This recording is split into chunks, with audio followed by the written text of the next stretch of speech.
أهلا بكم في الحلقة الأولى من الموسم السابع من فيلم فاكتوري بودكاست. طبعا لأول مرة من وقت ما بدأنا البودكاست، يعني احنا بقالنا دلوقتي 3 سنين تقريبا، ان احنا بدأنا في 2021، والحلقة دي أو الموسم ده عامة بدايته سنة 2024. لأول مرة طبعا احنا يعني الفورم بتاع البودكاست مش هيكون اوديو بس، يعني هيكون في فيديو كمان.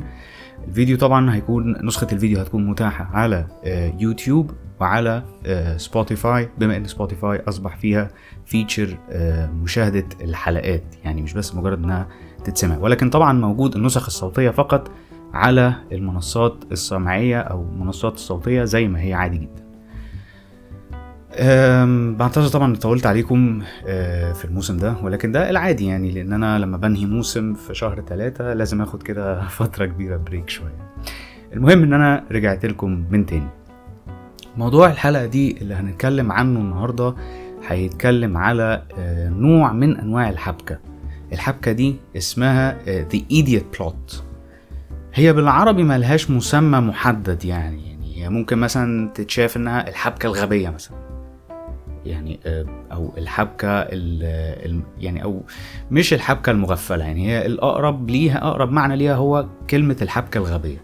طيب هي الحبكة الغبية دي عبارة عن ايه؟ هو حبكة قائمة على سوء التصرف من البطل للعمل او من ابطال العمل، سواء فيلم او مسلسل. طيب الحبكة دي بتمشي ازاي؟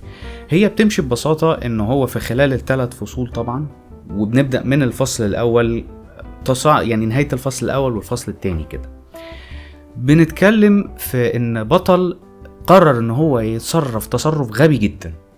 التصرف ده هيعكس عنه اللي هيحصل في باقي احداث العمل. زي مثلا كده ان يعني زي افلام كتير احنا شفنا فيها ده. في امثله لده، اقرب مثال ممكن نقوله فيلم ولاد رزق. الثلاثيه بتاعت ولاد رزق كانت كلها قائمه على الايديت بلوت. طيب بمعنى ايه الايديت بلوت دي؟ انه دايما كده بيبقى فيه واحد من وسط الاخوات بيتصرف تصرف غلط، فبسبب التصرف الغلط ده هو ده اللي بيعمل مشكله مع الاخوات كلهم وبيزود المشكله عليهم اكتر. يعني زي مثلا كده في الجزء الاول لما اخوات رضا رزق قرروا ان هم يتصرفوا من وراه في الجزء الاول مثلا، ويشتغلوا مع المعلم صقر في توريد بضاعة والى يعني ولظرف ما كده العملية فشلت. فبالتالي طبعا المعلم صقر مش هيقدر يسكت، فبالتالي احتجز حد من الاخوات وطلب فدية. الفدية دي هي تمن البضاعة اللي اترمت او اللي ضاعت. برضو في الجزء التاني برضو ان هي قامت على فكرة انه الاخوات برضو اخوات رضا برضو راحوا من وراه واخدوا فلوس من عباس الجن، فلوس المزورة، والمفروض كانوا يسددوا له تمنها. فطبعا هو ما سددوش التمن كله، فبالتالي عباس الجن ظهر وعمل مشكلة. او زي مثلا في الجزء الثالث اللي اتعرض في السينما في الوقت عيد الاضحى، لما الساعة بتاعت سلطان الغول اتسرقت. ففيما بعدها بقى المشكلة ان هي بس المرة دي كانت المشكلة كانت مختلفة، وان اللي كان سبب المشكلة الضابط اللي هو رؤوف حمزاوي، اللي هي الشخصية اللي جسدها محمد ممدوح. طيب في افلام تانية مشابهة لفكرة الايدي بلوت دي. في افلام تانية، يعني مثلا غبي منه فيه قائم على مواقف غبية جدا، فهو ده فكرة الايدي بلوت، فكرة ان قائمة على حاجات غبية وحاجات غلط. طيب النوع ده يمشي مع مين؟ يمشي مع الكوميدي، يمشي مع الاكشن، ويمشي مع الدراما، يمشي مع كل الانواع. وبالمناسبة هي كان استخدامها دايما اكتر في الكوميدي، لان دايما كان في حاجة كده للناس كمان اللي هي عندها خلفية عن الكتابة الكوميدية، كان دايما بيتقال ان في نوع من انواع الكوميديا اللي بيكون قائم على سوء التفاهم. فجزء من سوء التفاهم ده بيعود برضو لفكرة القرارات الغبية اللي بتؤدي الى سوء التفاهم ده. عندنا برضو غير غبي منه فيه ده، يعني غير غبي منه فيه عندنا افلام تانية كتير. عندنا كمان برضو دامب اند دامر لجيم كاري، برضو ان هما البطلين انا مش انا طبعا انا بعتذر ناسي اسم البطل التاني، ان برضو الاتنين بيتصرفوا بطرق يعني لا تليق بسنهم ولا تليق بعقليتهم تماما، وده برضو اثر على ده اثر عليهم في الاحداث.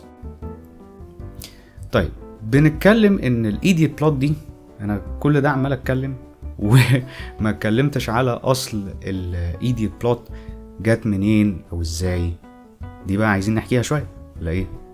طيب خلونا بقى نتكلم على اصل الايديت بلوت دي، ان هي الايديت بلوت ما طلعتش لوحدها، في حد هو سماها كده، وده هنعرفه مع بعض.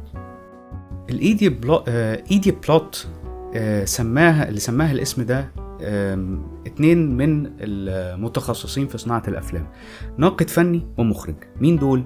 جيمس بليش وروبرت أبرت. سموا النوع ده من الحبكة ايديت بلوت أو الحبكة الغبية نظرا لملاحظتهم على بعض الأفلام إنها دايما بتظهر الأبطال إن هم بيتصرفوا بطريقة عبثية والموضوع بيبقى سخيف جدا.